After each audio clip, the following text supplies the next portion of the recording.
سیدنا عبیدہ بن حارث رضی اللہ تعالی عنہ۔ حضرات صحابہ رضوان اللہ علیہ مجمعین نے گلشن اسلام کو اپنے خون سے سینچا تھا۔ وہ لوگ اثار و وفا کے پتلے تھے، ساحل پر کھڑے ہو کر تماشا دیکھنے والے نہیں تھے۔ وہ موجوں سے ٹکرانا اور طوفان سے پنجہ آزمانا جانتے تھے۔ سیدنا حمزہ رضی اللہ تعالی عنہ کے حالات میں پڑھا ہے کہ جب مشرکین کے لشکر سے عقبہ، شیبہ اور ولید نکل کر مبارزت طلب ہوئے تو ادھر سے حضرت عبیدہ، سیدنا حمزہ اور حضرت علی میدان میں اترے۔ مشرک سولما تینوں کیفر کردار کو پہنچے۔ اس طرف سے حضرت حمزہ اور حضرت علی تو بالکل صحیح سالم واپس آئے۔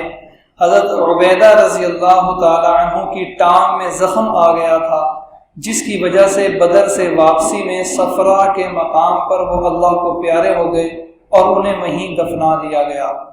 کچھ عرصہ بعد حضرت صلی اللہ علیہ وآلہ وسلم کا وہاں سے گزر ہوا۔ صحابہ کی جماعت ہمراہ تھی تو انہوں نے زمین سے مشک کی خوشبو محسوس کی۔ وہ لوگ حیران ہوئے کہ یہ خوشبو کیسی ہے۔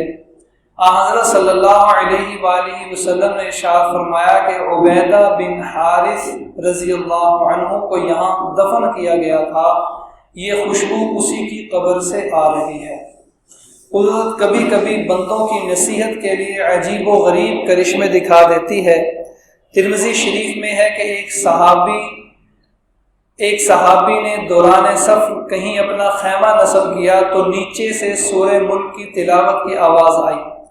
اس صحابی نے واپسی پر اس کا ذکر حضور صلی اللہ علیہ وآلہ وسلم سے کیا تو آپ نے فرمایا یہ سورت عذاب قبر سے نجات دینے والی ہے۔ رضی اللہ عنہ وارضاہ۔